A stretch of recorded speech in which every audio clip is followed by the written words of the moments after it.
ஆண்டவரும் இரட்சகருமாயிருக்கிற இயேசு கிறிஸ்துவின் விலையேற பெற்ற நாமத்தினாலே உங்களை வாழ்த்துகிறேன். மீண்டும் சந்திப்பதில் மிகுந்த மகிழ்ச்சி அடைகிறேன்.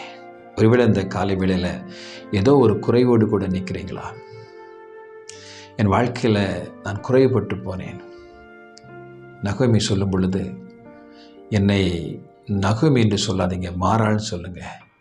நிறைவோடு போனேன், நான் குறைவுபட்டு வந்தேன் என்று சொல்லி ரூத் புஸ்தகத்தில் வாசிக்கிறோம். என் அன்பு சகோதர சகோதரிகளே, நான் நிறைவாய் வாழ்ந்தேன், நான் வசதியாக வாழ்ந்தேன், நல்ல பிஸ்னஸில் ஆகா ஓகோன்னு தான் போனது. இப்போ எல்லாம் குறைபட்டு போய்விட்டது. என்னால் எப்படி இதை சரி செய்வேன்னு தெரியல. எப்படி என் வாழ்க்கையை நான் இன்னும் முன்னுக்கு கொண்டு போகணும்னு தெரியல. நான் வீழ்ச்சி அடைந்து விட்டேன், வருமானமே இல்லை என்று சொல்லி கலங்கியிருக்கிறீங்களா? பாருங்கள், முதலாவது ஆண்டவரை முன்பாக வைங்க. உங்களுடைய பிஸ்னஸோ உங்களுடைய வாழ்க்கையோ எதுவாக இருந்தாலும் முதலாவது ஆண்டவரை முன்னிறுத்தி அந்த காரியத்தை செய்து பாருங்கள். நிறைவான ஆசீர்வாதத்தை, உங்களுக்கு குறைவெல்லாம் நிறைவாக்குற ஒரு நன்மையை ஆண்டவர் உங்கள் வாழ்க்கையில் செய்வார். யோவான் சுவிசேஷம் 2ஆம் அதிகாரம் 2ஆம் வசனத்தை வாசிக்கிறேன், கேளுங்க.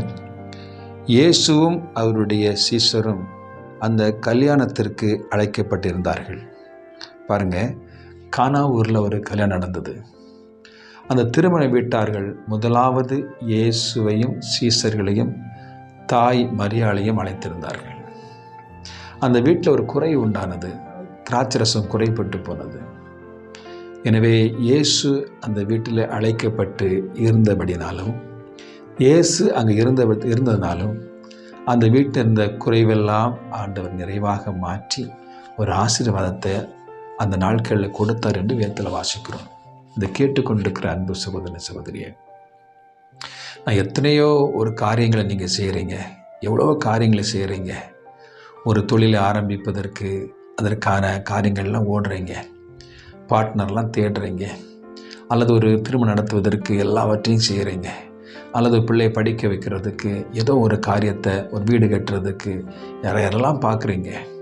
ஆனால் முதலாவது நீங்கள் பார்க்க வேண்டியது, அல்லது முதலாவது அழைக்க வேண்டியது இயேசு கிறிஸ்துவை முதலாக அழைக்க வேண்டும். ஆண்டவரே, நான் ஒரு வீடு கட்ட போகிறேன், நீங்கள் என்ன கட்டி கொடுக்கணும். என் மகளுக்கு திருமணம் நடத்த போகிறேன், நீங்கள் தான் நடத்தி வைக்கணும். என் மகனுக்கு வேலைக்காக நான் முயற்சி பண்ணுறேன், அல்லது அதற்கான முயற்சி செய்து கொண்டிருக்கிறேன், நீங்கள் செய்து கொடுக்கணும். நான் ஒரு பிஸ்னஸ் ஆரம்பிக்க போகிறேன், அதில் பார்ட்னரை நீங்கள் தான் இருக்கணும்.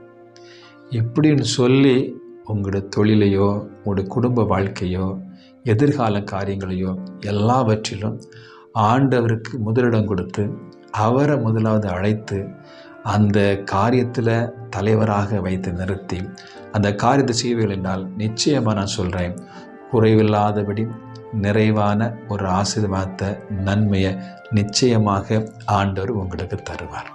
இந்த கானாவூர் கல்யாண வீட்டுக்காரங்க இயேசு கிறிஸ்துவை சீசர்களையும் அவருடைய தாய் மரியாளையும் அழைத்தது போல இன்றைக்கு நீங்கள் உங்களுடைய வீட்டு காரியங்கள் எதுவாக இருந்தாலும் இயேசு முதலாவது கூப்பிடுங்க. இயேசுவே வாருங்க, இந்த காரியத்தை நிறைவேற்றி தாருங்கன்னு சொல்லி பாருங்கள். நிச்சயமான ஒரு ஆசீர்வாதத்தை உங்களுக்கு தருவார். நீங்கள் குறைவை கண்டு கலங்கவே மாட்டீங்க, ஒரு நாள் சொல்ல மாட்டீங்க குறைபட்டு போனேன்னு சொல்லி. நிறைவாக ஆண்டவர் ஆசீர்வாதத்தான் சொல்லி மற்றவங்களுக்கு சொல்லுவீங்க.